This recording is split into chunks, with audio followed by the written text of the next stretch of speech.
Pat Mayo Hour.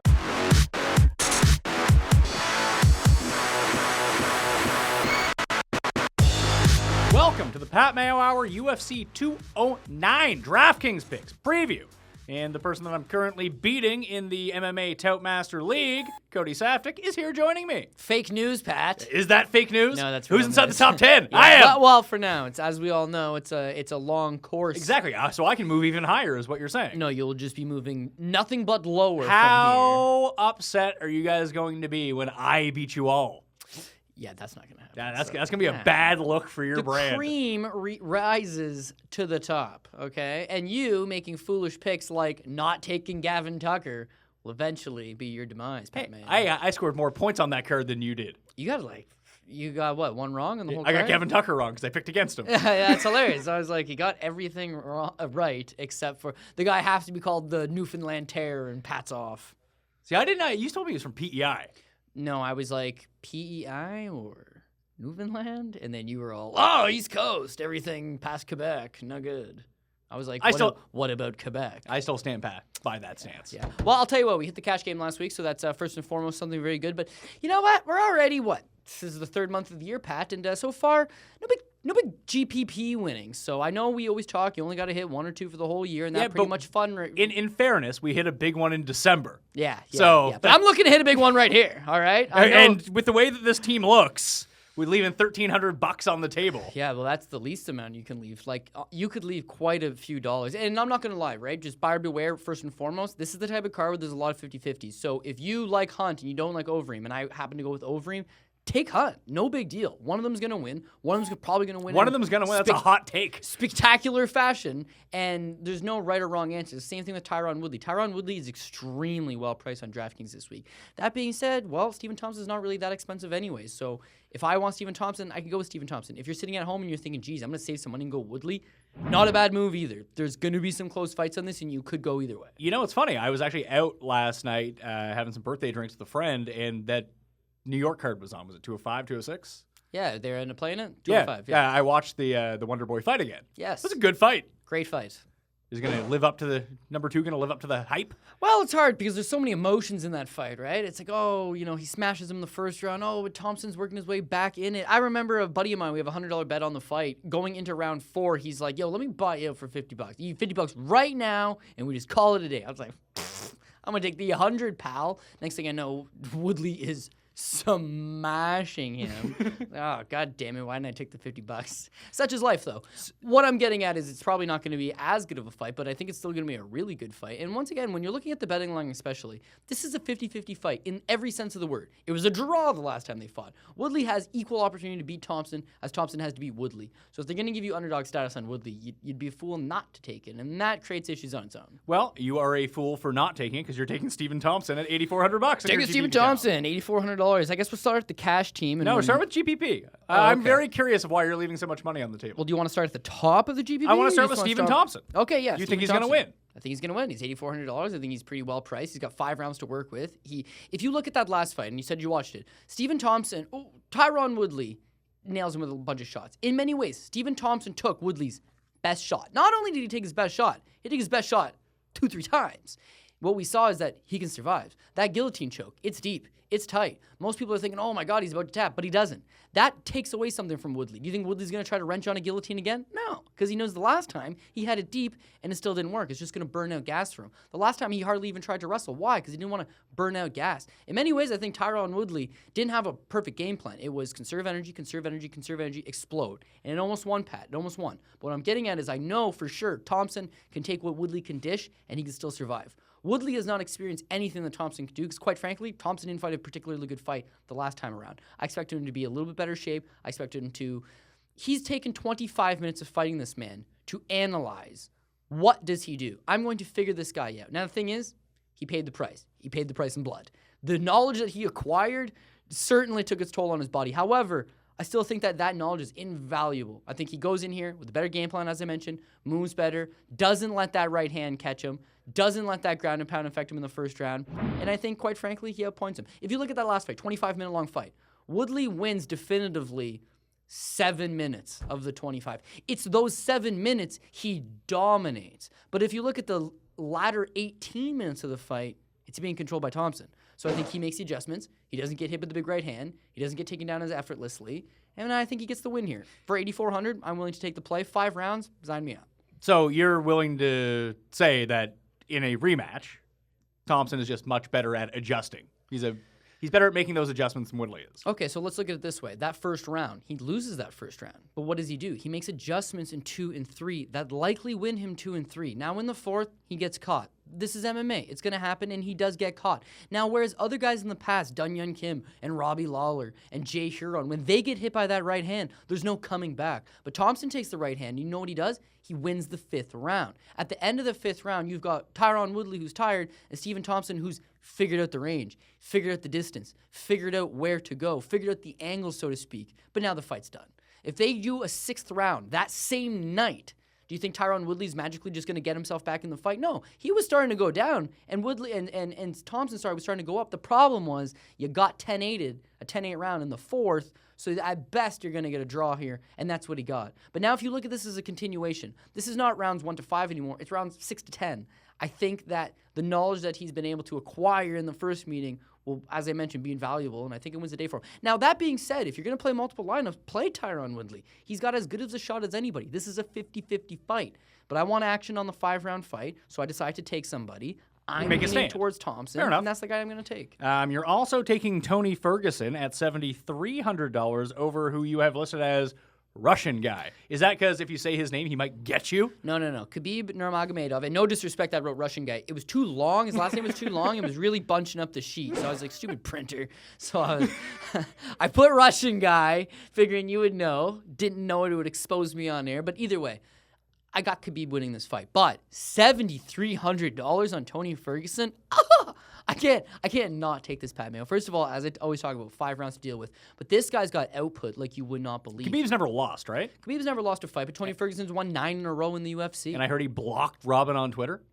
Yeah, well, either that was him or his manager. We don't know. But he's interviewed him since he's been down there. There's no issue. So they're fine? Yeah, they're fine. Good to hear. Khabib's a legend in his own right. Fantastic. As I mentioned, I think he can get this win. But if you're going to give me 5 rounds of Ferguson, that's 5 rounds at $7,300. We're talking about my cash game right here. Or, sorry, GPP. It's both. You have them on both. Yeah. I do have them on both. But we're talking about the GPP primarily, right? On the GPP, the upside to him on GPP. Is he knocks him out and wins? I'll explain on both. Is that, no, not even that knock him out, although that's possible. He could knock him out. He could submit him. Or he could just work him for 5 rounds. All 3 of those scenarios, good enough for my GPP. Like it. Flip side to that, if he gets held down and gets pounded for the most part, he still goes to 5 rounds. He still picks up some points. He's still okay for my cash game team. $7,300. Listen, if you want to ask me who I think is going to win outright, I think Khabib. You think, who am I going to add to my parlays come Saturday? Khabib. DraftKings, you're going to play multiple teams. Khabib's best bet, he could score a lot of points, but he'll take you down, he'll pound you.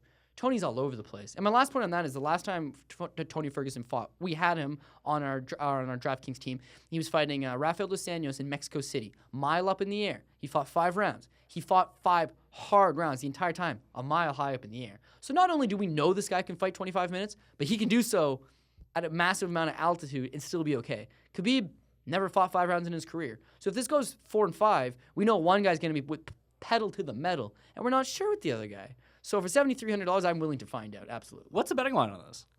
Khabib right now is a -170. It's been fluctuating. He's only -170? I think that's too much, to be honest. Well, you say only. I think it's too much. I only say that because I look at the DraftKings pricing. Yeah. Khabib's 8,900, Ferguson 73. Odds would dictate that those prices should be, 85 and 79 or something like that. So it seems like Tony Ferguson, if nothing else, is undervalued in terms of DraftKings pricing. Yeah, and if you're going to look at traditionally who the better finisher is, Tony Ferguson. As I mentioned, he can knock you out. He can submit you. So does Khabib not knock guys out? His last couple of fights, he's been starting to tie together some TKOs, but it's mostly just, I have you pinned down, there's nowhere you can go, and I'm just going to keep punching. If you look at his career before his last 2 fights against Horcher, and obviously his last performance against Michael Johnson, not really a finisher, mostly just take you down and completely dominate you. The one thing, if you do want Khabib, don't let me completely talk you off Khabib, is that he has a UFC record 21 takedowns in a fight. And at 5 points a takedown, as you can do the math, quite a bit of points. Yeah, it's not bad. I don't expect that to be the scenario here, but the time that he scored the 21 takedowns, he did so with a broken foot. The guy's supremely talented. He's a fantastic wrestler, but wrestling might not be enough to beat Tony Ferguson. And as I keep talking about, $7,300, he'll get the amount of points out of him that I require. Daniel Spitz is $7,500. He makes your GPP team as well. Is he Mark Spitz's son? Or potentially Mark Spitz's adopted son? I'm going to have to say no. But Spitz is coming out literally out of left field completely. Only 5-0, young guy, 26 years old, very unheralded. He's getting the spot against Mark Godbeer. First UFC fight? First UFC fight, which is why obviously he has 0 points. Now, here's the very much thing, and maybe I can get your take on this, right? Mark Godbeer, his opponent. Mark Godbeer is 33 years old. Good name. Yeah, and his nickname, the Hand of Godbeer. Good times. I think, regardless, you got Daniel Spitz is 5-0. Daniel Spitz is only 26 years old. Godbeer is far more experienced. He's fought at the higher level. He's fought for Bellator before. He's already made his UFC debut despite getting thrashed in that effort. And as I mentioned, now 33, been training since 25. This is my issue with here, right? You've got one guy, he's the British kickboxer, right? Which guy's that? Mark Godbeer. Okay. Mark Godbeer is from the UK. The UK, not vaunted for their wrestling, not vaunted for their grappling, but they do have a good kickboxing scene and a good boxing scene.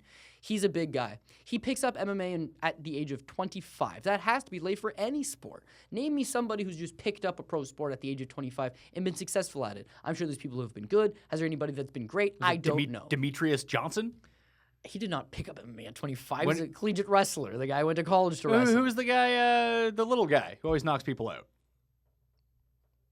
John Lineker? John Dodson? Those guys have Yeah, lifetime experience. The guy you said he was from Africa, he trained in France. He kills everyone now. Oh, Francis Ngannou. Yeah. Yeah, well. How old was he when he picked up MMA? Yeah, fair. Well, yeah, fair. I guess he's 29 now, so probably around 25, 26 when you start kind of getting into boxing, right?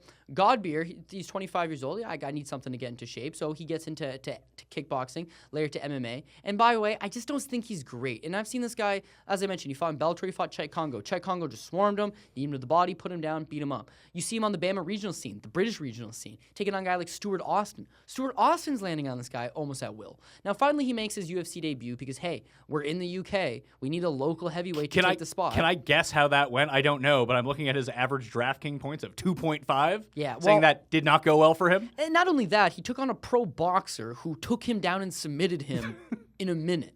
So I was like, ooh, not a good look for Godbeer. Most people probably would assume that Godbeer would have been cut, but hey, Godbeer didn't get cut. And because his teammate Paul Craig's on the on the card, let's just send them both down. Now, Spitz. Spitz is very, very inexperienced. But Daniel Spitz played 11 games as a right tackle for the University of Washington. That's all I need to know. D1 athlete? Yeah, the Cougars. Pac-12 conference. Yep.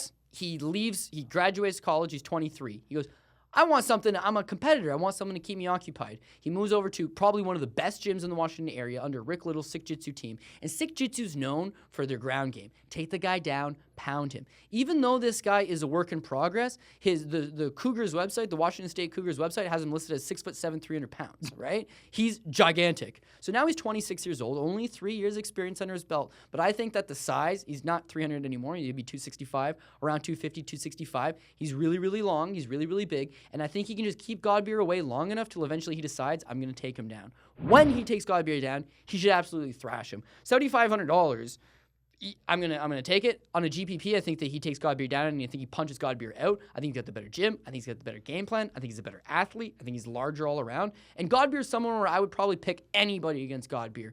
In fact, last time I did against Justin Ledet. And even though Spitz is not great, I'm not talking Spitz as some wonderful guy. 26 as a heavyweight, which means he has at least 10 more years in the prime of his career. If he's learning and he's fighting even remotely like people that Rick Little has trained in the past, like a Michael Chiesa or Juliana Pena, use that aggressiveness, get on top, smash, smash, smash, Spitz all day. I would guess his footwork is very good. They call him Daddy Longlegs. You said he was a guard?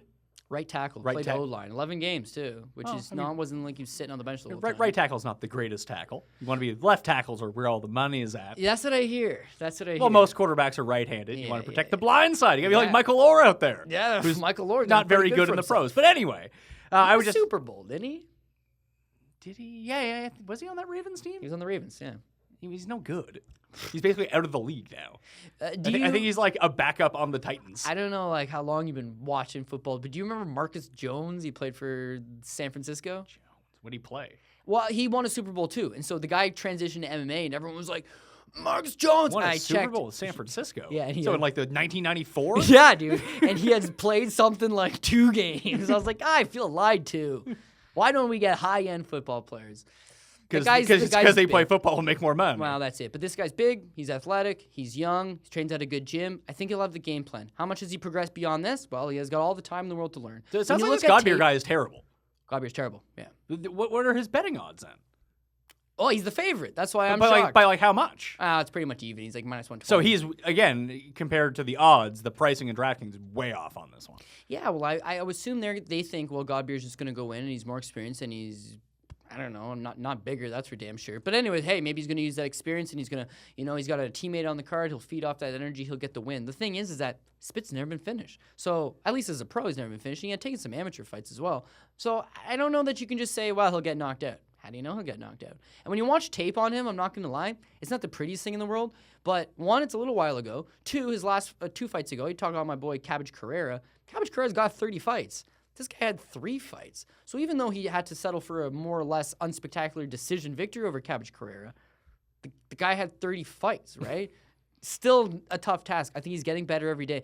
Listen, you know how it is. The difference between a 25-year-old athlete and a 26-year-old athlete and the 27-year-old athlete, this is all the best years of his career. So even though he might have looked like shit 6 months ago, you don't know how good he's going to look here. And I do expect him to make the improvements to get the win. I was talking to someone about Sage Northcutt last night because we were watching that show, and whoever the guy was, who was the guy who knocked out CM Punk, Mickey Gall? Yeah. And then he beat Northcutt? He choked out CM Punk and then choked out Sage Northcutt. Is Northcutt just too young? Like, is there, like, when John Jones won, how old was he? When he won the UFC title or Yeah. when he came into the UFC? When he came into the UFC. When he came into the UFC, I think he was 22. 22? And Something like that. And when he won, he was like 25? Yeah, 24, 25. It just seems to me like until these guys like hit like man strength, that you're going to lose fights. Like, is Northcutt still like a top-end prospect? Most people are going to say no, and I'm going to say yes. I just feel like... It seems like he's just really young. Well, that's the thing. He makes these small little errors here and there, and he is improving. And you watch the Countdown special where he's training with Tyron Woodley. The sky's the limit for the kid. It really is. He's got to be back at 155 pounds. He's got to have a good team surrounding him. And I don't know. He's obviously got to change some things in his personal life, whether he's too robotic and under command from his father. I don't know. He's going to have to make some changes. But is this guy someone to keep your eye out for, someone who could be good in the future? Absolutely. When you talk about this man strength's a huge thing. And I look at certain spots and I think, geez, you take the 31-year-old man. There's a fight on here, Marcin Tybura. I'm not going to touch it. Marcin Tybura is 31 years old. His opponent, Luis Henrique, is 23 years old. I honestly do think that experience, that veteranship, that man strength could play a big factor in that particular fight. But when I look at certain wonder boys, and I'm not talking about Stephen Thompson, I mean kids that are 20 years old that have really just blown up onto the scene, they're not having trouble with his grip strength problem. They're not having strength with his cardio problem. They're just as good, if not better. Look at a guy like Ray Borg. Who's stronger than Ray Borg? Who's faster than Justin Scoggins? I don't know. That's like the next wave. I look at Spitz, not necessarily the next wave by no stretch. But those young guys are going to have youthfulness, and the old guys will have veteranship. But one seems to be kind of more favorable than the other these days. You're going Overeem over Hunt? Yeah, well, this one could definitely blow up in my face as well. Talking about ages... Mark Hunt couldn't even beat Brock Lesnar on steroids. Yeah. Well, Alistair Overeem, probably on steroids. Yeah, I mean, quite frankly, it seems like everyone Mark Hunt loses to, or at least fights, has got a failed test at some point. So if you look at his last couple of fights, well, Brock failed that test. Well, before that, he fought Frank Mir. Yep, Frank Mir failed that test. Well, before that, he fought Bigfoot. Yep, failed that test too. It's like, oh, okay, well, let's give him someone clean. Let's give him Overeem. Who's already been busted. But he failed the test. Yeah, but not lately. It's like, oh, okay, yeah, let's do this fight. It's a fun fight. These guys have actually fought already in the past. What happened in that fight, it was back in Japan. Alistair Overeem comes in. He grabs a hold of Mark Hunt. He kind of attempts to take him down and botches it and has all 300 pounds of Mark Hunt land on top of him. And then he effortlessly grabs his arm from the bottom and basically snaps it and forces Mark Hunt to go uncle and tap. That was the moment, well, not the moment, but that was back when a time when everyone was like, dude, Overeem's going to be the next great world champion, and Mark Hunt sucks. People didn't realize, yeah, he's lost 6 in a row, mostly all by arm lock submissions, but he's getting better, and Mark Hunt has done exactly that. He's gotten a lot better. His chin, far better than Overeem's. His striking, not as good as Overeem's, but good. Fine. Just as good in the fact that, okay, well, you're going to hit me a couple times. I'm going to hit you a couple times. Guess what? I could probably take your shots. Don't think you could take my shots. But we've got a lot of issues with Mark Hunt. We're going to start off with the fact that he's suing the UFC. He's got an active lawsuit against the UFC. So it could be rigged? No, it's not rigged. It's that, like, he's got too much on his plate, man. As I talked about, you're talking about suing the UFC. You're talking about, oh, this guy's on roids. You're talking about starting up your own fighter union. He's talking all this stuff. Now, this is a guy that the UFC offered him $500,000 to walk away from MMA. They were like, go home. And he was like, you owe me fights on my contract. They're like, we'll give you money to go away. And he's like, nope, I want to earn the money. And since then, Pat, he's made millions of dollars, not accepting the buyout. So when you hear him come out with a quote saying, I got forced into this fight because I'm broke and I need to feed my family, that's a big fucking red flag, man. Why are you broke? Makes little to no sense to me. However, love Marcin, so we're not going to slam him. But that's just one of the many questions. Now you look at the fact that he's 42 years old. And in fact, in 3 weeks from now, he'll be 43 years old. Alistair Overeem's only 36, so he's 8 years younger. He's also got an 8-inch reach advantage, 80 inches versus 72 for Marcin. And Alistair Overeem is 6'4" versus Marcin's 5'10". He's got age going, size going, striking prowess going. He's got everything going. The one thing, oh, and by the way, it's a pretty big thing, is he doesn't have the punch resistance going in his factor. So Marcin could 100% make this a dirty fight and bomb him. I hear a lot of people saying Overeem's going to try to tie up Hunt and knee him to the body. Hell, great strategy, right? If you close that distance, you're now susceptible to that uppercut. And if Marcin hits you with the uppercut, you are going to be knocked out. I got Overeem. It's a close fight. But I can't get away from the fact that as chinny as Overeem is, he knows that. He's smart about it. He's going to try to avoid those exchanges. He's going to use that length. He's going to stay at distance. He's going to chip shot away at him. And do not be shocked if this goes the distance. But I do think Overeem gets the win, and I will be...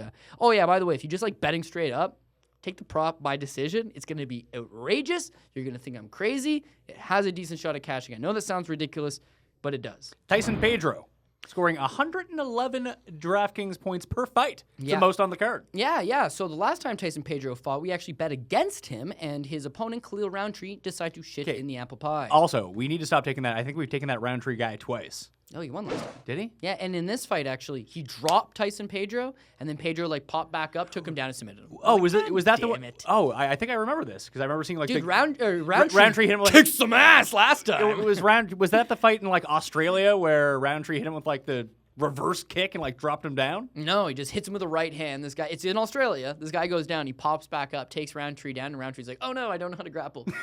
And then gets submitted. But we took Roundtree's last time against Daniel Jolly. And then Jolly runs into, I don't know, this guy doesn't know how to grapple. And then Roundtree's like, oh no, just knees him in the face, knocks him out. He looks at the ref like, was that a legal knee or an illegal knee? I panicked. The ref is like, I don't know. Let's just give it to you. So that actually scored us a first round KO. In many ways here, Tyson Pedro's only 25 years old, right? And he's from New Zealand, and he's one of them big Maori boys. I mean, big, strong, tough dude. But only 25 years old, as I mentioned. His father actually owned King of the Cage Australia. Now, King of the Cage is a brand of fighting. You have it in America. You have it King of the Cage Canada. It's more or less... you can kind of rent the name and have your own show under that banner because it's a prestigious banner in its own regard. So his father goes out, gets the licensing for King of the Cage Australia. Why that's important to me is that this kid has grown up around the sport. So he knows. He knows. He started Kempo Karate when he was something 10 years old. Since then, he's got a black belt in Kempo Karate. He's got a black belt in Japanese Jiu-Jitsu, which is for the most part junk. But he's also got a purple belt in Brazilian Jiu-Jitsu. So I know he's well-rounded. Now you look at his last couple fights, and he's only got 5 fights in his career, but we're going to look at those fights. He's not really throwing his hands. He's mostly just closing up the distance, getting the guy to the ground. Once he gets on top of you, he'll smash you. He'll get the submission. Happens almost every time. The issue is I don't expect that outcome to be the same outcome against Paul Craig. Paul Craig's good on the ground as well. And in fact, I might even slightly give the advantage to Paul Craig. But Paul Craig's issue is, one, he can't wrestle for shit, really. So getting the fight to the ground will be very difficult for him. In his last fight against Luis Henrique, he actually pulled guard. Nobody pulls guard anymore, Pat. That is a dead art. But against a guy that's maybe suspect on the ground, you can get away with that. I don't expect him to pull guard against Tyson Pedro, and if he does, I would expect it to be a colossal mistake. Now, look at him, say, 3 fights ago. He takes on Carl Moore. He gets hit a lot standing. He gets taken down. He gets mounted, but he finds a way to come back and win the second round. Against Luis Henrique, he gets hit with a number of shots. He goes down, but he finds a way to kind of use that resolve and come back a little bit. Against Tyson Pedro, if they're both grapplers and that's going to nullify each other and it's going to be a stand-up battle, give me the big New Zealander who trains with guys like James Tahuna, who's here to throw some hands. I know Paul Craig can't take those shots, at least not well. He can take them in the sense that he's not getting knocked out. He's just getting dropped and then getting his senses back behind him. But I just don't think he's physical enough to get Pedro down. I don't think he's got good enough striking, other than he's got a decent right body kick, but that's it. And once you start to telegraph the right body kick, you're going to counter it. When you counter it, he's got a tendency to stick his head straight up in the air and move back. It's going to clip him. It has clipped him. I think Pedro's the guy. Pedro's like 6'3". This guy's 6'4". They're both big guys. Someone's going to land. And I want the guy that seemingly is going to have the more brute strength, more power, a little less experience, but sign me up for Tyson Pedro. Rashad Evans is your most expensive player. Is he a lock? Okay. I'm going to say right now that he is a mega lock. But that being said, I might have to eat some crow on Sunday because I can't figure out why people are on Dan Kelly. Like, I do get it. Don't worry. I watched the tape. Give me the two big things that people are saying about Kelly of why he could win. Kelly's got resolve, man. Like, he finds a way to win. He could lose the first round, but he'll come back in 2 and 3, and he's very underrated. So when you go into a fight with Dan Kelly, you're gonna underestimate the guy. He's 38 years old. He's got no knees. I'll beat this guy. The guy's gone to the Olympics 4 different times. 4 different times for judo. Taking him down is quite the task. Also, if he wants to take you down, well, I mean, why can't he? He's got extremely good judo game. Now, when you look at him in his last couple of fights, a guy like Antonio Carlos Jr. wants him down, can take him down. But the more that you're working to tire him out, you're getting tired. And the guy's just got a will to win. He finds ways to win. The issue is that he's never fought anybody like Rashad, and Rashad has never fought anybody like Dan Kelly. And what I mean by that is that he's never fought anybody nearly as good as Rashad, and Rashad has not fought anybody nearly as bad as Dan Kelly in the last 5 or 6 years. This is a massive step down for Rashad Evans, and it could be viewed as a massive step up for Dan Kelly. Now, I know what people are saying. Well, Rashad Evans is now old. He's 37 years old. Dan Kelly's 39 years old. Well, Rashad's had a lot of wear and tear on his body from competing for over 10 years. This fucker went to 4 different Olympics. His knees are done. His feet are pretty much shot. He's flat-footed. It's very difficult for him to move. He just plods forward. So let's just look at this on paper. Well, who's the better wrestler? Okay, well, Rashad. But with the judo, I'm still going to give it to the Michigan All-American, Rashad Evans. Who's the better striker? Rashad. Who's got the better footwork? Rashad. Who's faster? Rashad. Who's got the better gas tank? Rashad. Who's got the most experience? Rashad. The one thing Rashad's also got is probably a detached retina. I think that's the reason why he couldn't get licensed in New York and Toronto to fight. But, I mean, honestly, I know this is going to sound really disrespectful. Don't be too harsh to me in the comment section. He could beat this guy with one eye, and I think that's what's going to happen here. So, minus 190 on the betting line, hook me up. $9,000, I don't love it, but keep in mind that Dan Kelly's, 5-1 in the UFC. The one time he lost in the UFC, he was knocked out in 50 seconds. He was also on The Ultimate Fighter, Canada versus Australia. We saw how those Australians did on that season. Oh, yeah, and he lost to a Canadian on that season, Sheldon Westcott, in about a minute. You can blow this guy clean out of the water. But if you're Chris Camozzi or Steve Montgomery, he'll find a way to win. Thing is, Rashad Evans, he ain't Chris Camozzi, and he ain't Steve Montgomery. And I think that finding a way to win against Rashad will be harder. This is MMA. I'm not saying that Dan Kelly has no shot. I'm just saying I don't necessarily see it as being a big shot. And for 2-1 on Rashad, it should probably be 3.5, 4, maybe 4.5 to 1. So I like it. Sometimes people overlook line value like that because people are always looking for underdogs that shouldn't be underdogs. So you find someone like, even minus 105 or plus 110, but they're a bigger favorite than that.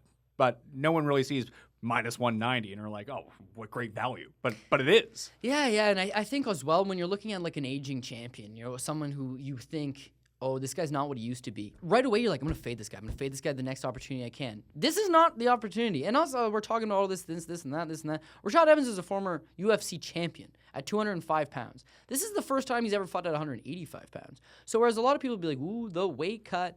If you're going to go by pictures of him online, he is shredded like a thoroughbred racehorse. He's good to go. He's going to not give up that same... I see people online, same thing. He just got knocked out by Glover Teixeira. How's that going to affect him? Glover Teixeira is gigantic and a striker. Dan Kelly is not gigantic nor a striker. Ryan Bader, Dan Kelly and Ryan Bader are both grapplers, and Ryan Bader got Rashad down.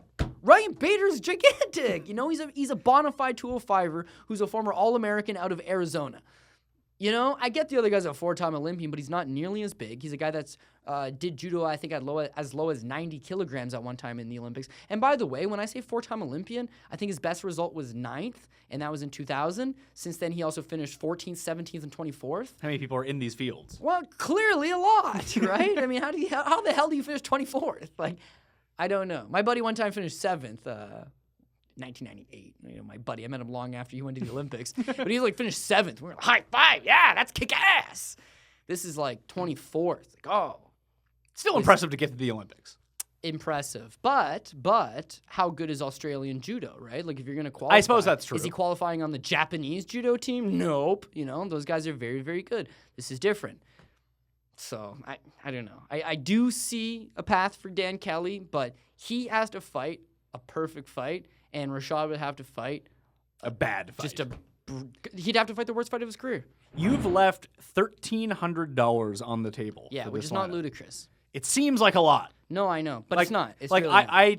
I shouldn't upgrade. Like I don't know. You could upgrade right now Spitz to Tybura if you wanted to. Yeah. Okay. So or Alcantara. Pretty much almost anybody you want. The issue with both of those is that let's say I say, okay, I'm going to take off Spitz. I'm going to put someone like Tybura. Tybura could very, very easily here against Luis Henrique just get held against the cage for 3 rounds. When he fought Timothy Johnson, he did not really show a good ability to get his back off of the cage. Now, Timothy Johnson's got low ring IQ and decided, hey, I want to box with this guy, and still beat him, by the way. But against Luis Henrique, he sticks to the game plan. The game plan is push this guy up against the cage and hold him there. So the thing with Tybura is this is a GPP. If Tybura wins, he could do well. If he does poorly, he's going to shit the bed. Even if he does do well, I don't know that he gets huge points. Alcantara is 36 years old. He's seen better days. He struggles when he fights prospects. Luke Sanders is A, my boy. B, I'm going to consider him as a prospect despite being 31 years old. The guy's undefeated for a reason. Cool Hand is a very, very tough individual. So even if you go out and you beat Cool Hand, I don't think you beat it in impressive fashion. The one thing Spitz got here is if he wins, he should decimate Godbeer, or at least has a good potential. And when you're talking about Alcantara versus Sanders, they're 135-pound guys. Spitz is 300 pounds, right? I'm going to want the bigger guy in my team because there's probably a lot higher likelihood that the fight is a finish, and because I'm leaning on him winning the fight, I'm hoping that he gets the finish. Well, I guess the big thing with this GPP team that I don't quite understand is Tony Ferguson then. If you're still picking Khabib to win the fight, why do I need a guy who's not going to win on my team when I can easily upgrade him? Like I can upgrade all the way up to $8,600. The reason why he's on the cash game team is I get the cash game team. Because if he loses, he's going to be okay. But why GPP? Because he can still win. What if he goes out there and he chokes him out in the first round? The guy's got a better gas tank. He's faster. He's more aggressive. He's got things that Khabib has never seen in his life. But do you think? I think Khabib's going to win. Yeah, but fair enough. But most people think Khabib's going to win. I would guess he's the betting favorite. Yeah, well, that you'd guess probably wrong, man. A lot of people are on Team Ferguson. Okay, fair enough, but you can upgrade all the way up to $8,600. There is no other person from $8,600 down that has a better chance of winning their fight. Okay, well, first of all, he's not even a 2-to-1 dog, right? And he's got 5 rounds to work with. Now you're looking at the upper end, right? Let's say we could take Bektic for $9,600. Yeah, but who has a... Okay. Darren Elkins is tough, dude. Darren Elkins is damn tough. Lando Vannata. I like Lando Vannata. Problem is... But we can't afford these people. I'm talking $8,600 and down. Okay, $8,600 and down. Morales. Well, Albert Morales could win, but he could also get completely knocked out. The guy's 0-1-1 in the UFC, meaning he has a draw and a loss. His last fight, he got knocked out in the second round. He's a banger. The guy did a lot of time in jail, says he saw an episode of The Ultimate Fighter while in jail, and then decided, hey, I might as well try this when I get out. So good for him. He's overachieving as far as I'm concerned. But am I going to drop a bona fide guy like Tony Ferguson on a 9-fight winning streak to take a shot in the dark on Albert Morales? Maybe if I was playing multiple lineups, but not here, no. So Amanda Cooper doesn't have a better chance of winning? Love Amanda Cooper. We're going to talk about my cash game team, and I'm in. Thing is, how's she going to finish? That I don't necessarily So it's a win by decision, not a... Yeah, kick some ass by decision. And kick some ass by decision is good, but it's only 15 minutes. You sold me. If Ferguson finishes, great. But even if he goes the 5 rounds he can and build still up the points. wins, he can build up some points, man. All right, before we get to the cash game team, I want to talk about GSP for a sec. Yeah, GSP. Big news in Canada. George's. Yeah. George. George. Coming back. Are you going to be any good when he comes back? Not personally, but I mean, he's the legend. Who am I to say the guy... But like, I was talking about this last night with my buddy who is the MMA fan. He just talked about all these guys off the huge layoffs. And, like, he pointed to BJ Penn specifically. Yeah, which I did earlier, yeah. But just like, are they a different class of fighter, though? Because the last time that we saw St-Pierre, like, he was still good, wasn't he? Like, wasn't Penn, like, on the way out, basically, anyway? The last time you saw George St-Pierre, the last time anybody saw George St-Pierre, he fought Johnny Hendricks. And, well, that was probably... won? Yeah, that might have been the worst performance of his career. He probably took more damage in that fight than he had in his career. And even though the mark in me and the biasness and probably in me thinks he does win the fight, thinks he did win the fight, There's no denying that was a terrible, terrible fight for him. So you take a guy who's looking vulnerable. And besides, it wasn't like, wow, just one bad fight. It's like, well, before that he fought Nick Diaz and Carlos Condit and took more damage in those 3 fights than ever before. So now he's getting a little bit vulnerable. He's getting a little bit older. The game is starting to change a little bit. You're going to take that guy who's already looking like, geez, maybe he's not as dominant as we thought. You're going to take him away from the game for 3 years? Let's talk about any sport. Let's talk about basketball or hockey or football or tennis. Who takes 3 years off at the highest level and then just comes back? The only person I can think that did it was Jordan, who took 2 years off to play baseball and then came back and was awesome. Yeah, and you know what? I was actually pretty young at the time, but he left in the prime years of his career, no? And came back in the prime years in the prime years of his career. Now, if you want to look at how he looked back when he came, true story. I seen his last game ever. He played the Raptors. He scored 2 fucking points. It was a career low for Michael Jordan. 2 points. That's what you get when you come back. But hey, it's Michael Jordan. When they announced he's coming back, great times. There was people shitting on the Chicago Bulls. How dare they not take Michael Jordan? They realize that he ain't MJ anymore. And in a lot of ways, maybe GSP isn't GSP anymore. But you're not just bringing this guy back and giving him fun fights. You're giving him back and you're more or less throwing him into the Wolves. I'm not saying Bisping's the toughest fight for him because this is actually a good fight for him compared to what he could have gone after. But there's no doubt he's taking on a much bigger guy. He's taking on a guy that's currently at the top of his game. And I just don't see a guy taking 3 years off coming back as being as effective. And my last point to that is, let's say when he left, let's just say for argument's sake that he lost that Johnny Hendricks fight. So let's say he's the number 2 guy in the world and Johnny Hendricks is now the number 1 guy in the world. In those 3 years that has passed, do you think Johnny Hendricks is still the number 1 guy in the world? No. He doesn't even fight at this weight class anymore. And if he did, he'd be the 10th guy in the world. Maybe lower than the 10th guy in the world. Neil Magny just beat this guy up. That's the guy who you struggled mightily against. And you think you're just going to walk back in this division and beat the Robbie Lawlers and the Tyron Woodleys and the Stephen Thompsons of the world? You're crazy, man. Who lost out on this fight because GSP came back? Like, who was supposed to have this fight? Yoel Romero, that's the real loser in this case because everyone knows that he should probably get the fight. He's an older fighter, 39 years old. Definitely earned the shot. Now he's supposed to fight Michael Bisping. Michael Bisping knows that Yoel Romero would fold him up like a suitcase, man. He would kill this man. So he's not going to fight him. Why would I want to fight him? It's a fight I can't win, and it's not going to look good for me, and it'll sell 300,000 pay-per-views. Well, what if I fight George? Well, he's half Yoel's size. He's half Yoel's He hasn't threat fought in 3 level. years. He hasn't fought in 3 years, and you'll sell 1 million pay-per-views. Well, that's just an easy call, man. Fair enough. But, I mean, yeah, I think Yoel Romero's the guy that if you're going to feel bad for anybody, that you should probably feel bad for him. Cash game team, you have Evans, you have Thompson, and Tony Ferguson as holdovers from your GPP team, but you went with Lando at the top at 93. Groovy Lando Calrissian. Yeah, no, I mean, listen, if you've watched his 2 fights in the UFC, he fought Tony Ferguson in a fight that he took on like a week and a half's notice. A fantastic fight, a fight of the year contender, where he drops Tony Ferguson, which nobody's done. This guy looked brilliant, but you know what? Maybe it's just maybe a flash in the pan. How good's he really?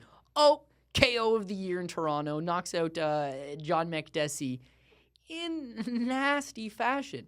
This guy's got it all. Now, what the thing is that just a good striker, right? Good striker. No, the guy's a former state wrestling plays the state wrestling tournaments.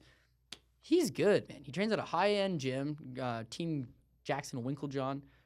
He's as good as anybody. The thing is that his last couple performances in the UFC, you only see his striking. So people are like, oh, he's a good striker, he's a good striker. So they match him up specifically against a Swedish Muay Thai champion. David Teymur, I like this guy too, man. I'm a big fan of him. He's also 2-0 in the UFC. He's also knocked both guys out. This just writes itself, striker versus striker. But that's, I think, where it ends. Lando Vannata's not necessarily a striker. Lando Vannata can just do anything well. And I think David Teymur is going to be like, striker versus striker, let's do this. He'll come into that distance. Lando's got better footwork. He'll stay on the outside. He'll move into the pocket. He'll land those funky strikes.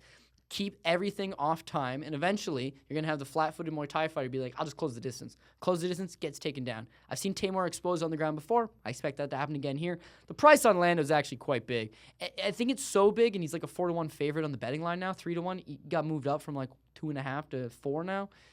People love the guy. Why? He's so cute. How could you not like Lando Vannata? But don't let that persuade you, man. This is still a tough fight. Teymur is no joke. And on the cash game team, I do feel that he's fairly safe. That, you know, how's he going to lose this fight? Get knocked out? I don't see it. Get submitted? Definitely not. Question then, as it relates back to the GPP team, would you lose Pedro or Overeem or even Thompson and move up to him? Because you could do that too. Well, Vannata I expect to be very, very, very highly owned. Okay, first and foremost. just fade him a little bit and Yeah, hopefully fade it him does. a little bit in that regard. Maybe he underscores. Yeah, and I think if you look at this fight on paper and you think, oh, dude, Lando Vannata versus almost anybody, he starches in the first round. Now you're going to give him a guy, by the way, I won't name his name, disrespectful, but there's a well-known analyst that I spoke to a couple days ago, didn't even know who David Teymur was. This guy gets paid to break down fights. Was it me? No. I know you don't know. Because I who didn't he is. know. No, I was almost dumbfounded. I was like, how do you not know who David Teymur is? The guy's was on the Ultimate Fighter. He fought twice in the UFC. He's, I don't know. And I think this guy is what you'd expect to be beyond a hardcore fan, right? So let's just say casual fans who are casually playing, they definitely don't know who David Teymur is, but they do know who Lando Vannata is. He's going to be highly played, and like I said, on paper, when you look at it, Lando Vannata knocks out most guys in the first round, sure. Now he's getting a guy who's primarily a striker. Well, he's definitely going to knock out this guy. It's just, things are never that easy. They're never that simple. Lando's not a dumbass. He knows that my best path to victory is take this guy down, but that being said, he's so much in a flow state all the time. He's so cool and calm and collective in there that I think he'll float from skill to skill, and inevitably it'll end up on the ground. But it's entirely possible that he says, hey, let's have a good time and throw some hands tonight, which would be more dangerous, although he could still win it. Amanda Cooper, $8,100. Yeah, Amanda Bobby Cooper, ABC. If you listen to Bookie Beatdown, I was kind of hesitant on this fight, and I ended up taking a Calvillo. I watched like 2 hours of tape last night. I am on Amanda Cooper here. First of all, I cannot rave enough about her punch selection or fight IQ. This is not a girl that goes out there and goes 1-2. 1-2, her left, her jab obviously is very effective. Her straight right's great. She's got hooks, she's got uppercuts. She'll throw front kicks, she'll throw side kicks, she'll throw head kicks, she'll throw it all. If she needs to take you down, she will take you down. If you need to take her down, she'll scramble. She'll throw arm bars from her back, she'll throw triangles up from her back, she'll continuously scramble. She's got it all. Now, you look at her opponent, Cynthia Calvillo, right? Cynthia Calvillo comes out of Team Alpha Male. She's officially making her UFC debut. Now, this is where I think that it's leaps and bounds going to be in Amanda Bobby Cooper's favor here, right? First and foremost, you've got Calvillo. Calvillo comes from Team Alpha Male, which is a great camp, don't get me wrong. She's had 3 fights in her professional career, 6 fights in her amateur career, right? When you look at Cooper, just right off the bat, 6-fight amateur career for Calvillo, 11-fight amateur career for Bobby Cooper. So we got a better amateur career. The pro side of things, only 4 fights here versus the 3 fights, so that doesn't seem like much. Bobby Cooper, Amanda Bobby Cooper, ABC. She's been fighting professionally for a little over 3 years, right? Calvillo has been fighting professionally for a little over 5 months, which is hardly any time whatsoever. She turned pro at the end of 2016. And has 3 fights already? Has racked up 3 fights. Not the highest level of fights. She's racked them up, though. Good for her. And now she comes into the UFC. Now it's like, okay, well, she's going to be less experienced than Amanda Cooper. And, okay, well, fair enough. But, I mean, what's the age? She's 29 years old, Calvillo is. So she's been fighting professionally for 5 months, and she's already 29. She had a 6-fight amateur career, which is half as many as Amanda Cooper has. And now at 29, it's like, oh, it's sink or swim. So I might as well, get a fight. Because I'm a Team Alpha Male, they can facilitate a fight in the UFC. I'm going to take it. Amanda Cooper, meanwhile, 25 years old. She's far younger. She started fighting. This girl, Calvillo, started training at 23. Started training at 23, started fighting at 24. Amanda Cooper's been training since 11. Her dad was a boxer. Both of her sisters are boxers. She boxed from a young age, from 11 to 18. At 18, her dad says, hey, I want to know what your boxing would do against an MMA fighter. So I signed you up for an MMA fight. She takes it, and she wins. She makes it to the Ultimate Fighter. She wins 3 fights in the Ultimate Fighter. Looked fantastic. Made it to the finals. Took on Tatiana Suarez. Tatiana Suarez is billed as an Olympic-style wrestler. And she got taken down, but she was able to get back up. Eventually succumbs to it and loses. Takes on Anna Elmos in her last performance. Is the underdog. Safman made good money on that dog pick. She won as the underdog because she's far faster, far better striker. She's advancing and improving every single day. And although you see she had a 1-2 record. So people are like, oh, Anna Elmo's going to kill her. She went into her opponent's backyard, the UK, not necessarily Denmark, but she went to the UK, fought the European fighter, kicked some ass, and looked fantastic. Now I know I'm rambling about her. One thing I got to give her beyond everything, her fight IQ is fantastic. But one thing beyond everything, Pat, I think every great athlete needs a good support system. You're not going to be the greatest quarterback in the world without a good support system. You're not going to be the best that you can be if you don't have a good support system. And I don't mean you need your parents to be there, but I mean you have to have people that believe in you. You can't be Mike Tyson with a bunch of shysters around you because it'll eventually be your downfall. Amanda Cooper, obviously her father's behind her because, he was a combat sports athlete as well. Obviously her sisters understand what she's going through. They were boxers as well. But everyone she surrounds herself with are there to get her to the next level. As I mentioned, only 25 years old. She takes on Tatiana Suarez. Now, Tatiana Suarez was supposed to go to the Olympics as a wrestler, had some personal issues, had some injuries, more or less sidetracked her. When she was getting ready to take on Tatiana Suarez, her team brought in Olympic wrestlers who had previously wrestled with Tatiana Suarez specifically to get her ready. She brought in former title challenger Jessica Panay from California to help her get ready. She brought in former title challenger Juliana Pena from Chicago, well, at the time it would have been from Washington, in to help her. She is unbelievably committed to doing whatever necessary. She went to the UK early and got British coaches to help corner her to have all the extra pieces. She's so unbelievably committed to it. I don't know that she'll ever be a world champion. She reminds me a lot of Holly Holm, but she's 10 years younger than Holly Holm, 8 years younger than Holly Holm.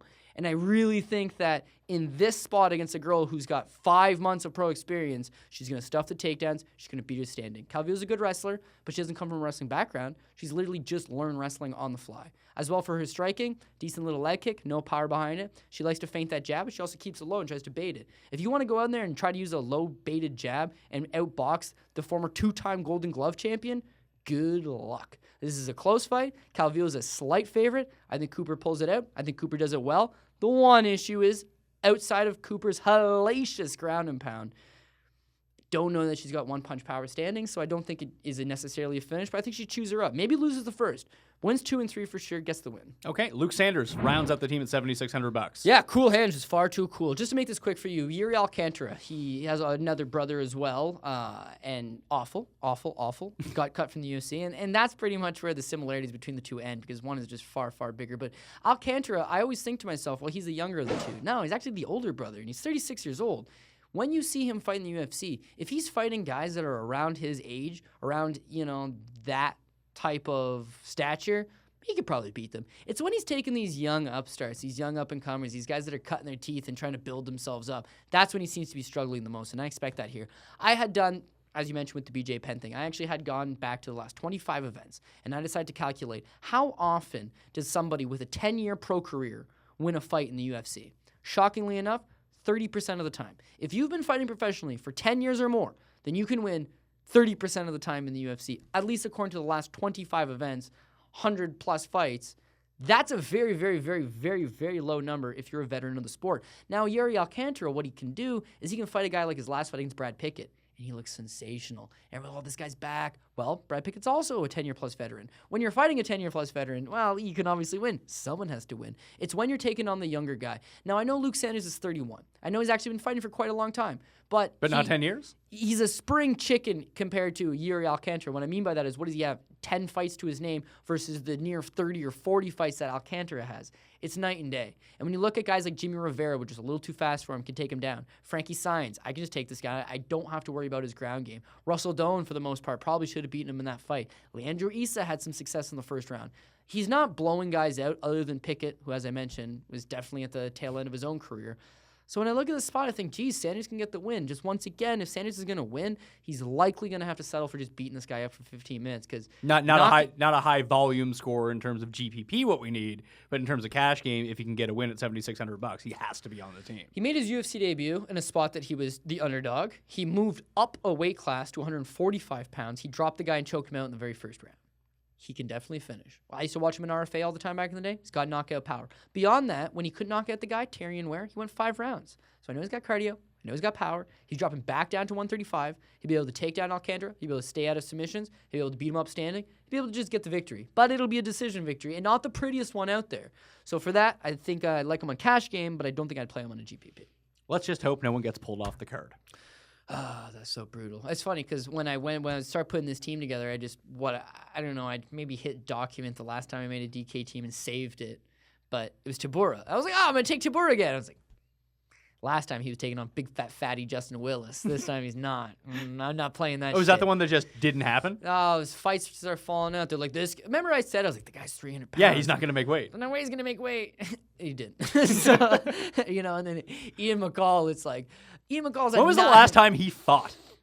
2014, over 2 years ago. But more impressive, not more impressive, sadly, more sad than that, sadder than that, since 2013, he's had 10 fights fall through. But they're not all just on him, though, are they? 7 of them are on him. But it's strange that his opponents would then succumb to some sort of curse. Yeah, I don't know if Andercuss likes this guy or what the case is, but certainly cursed.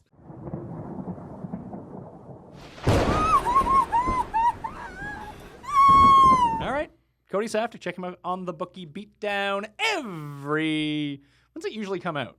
Yeah. Audio's up like early. Yeah, audio you can get out on like Tuesday night, and then video is usually Thursday night. Do you think more people listen to it or watch it?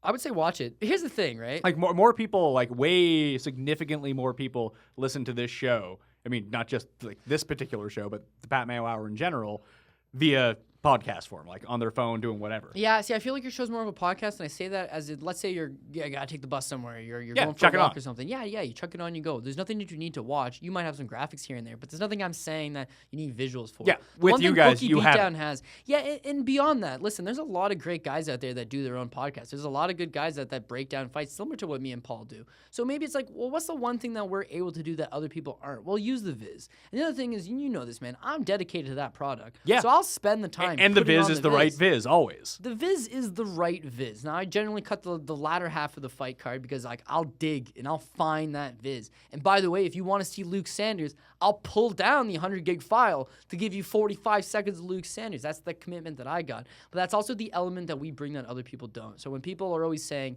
well, in the world where everyone's got a voice and everyone's got an opinion, everyone's got their own show. What differentiates you? Yeah, what makes you different than anybody else? It's like, okay, well, the only other place that could do what we're doing is the UFC because they've got the rights. Yeah. And they do not got the manpower to do that. That is a waste of time, how much effort we put into it.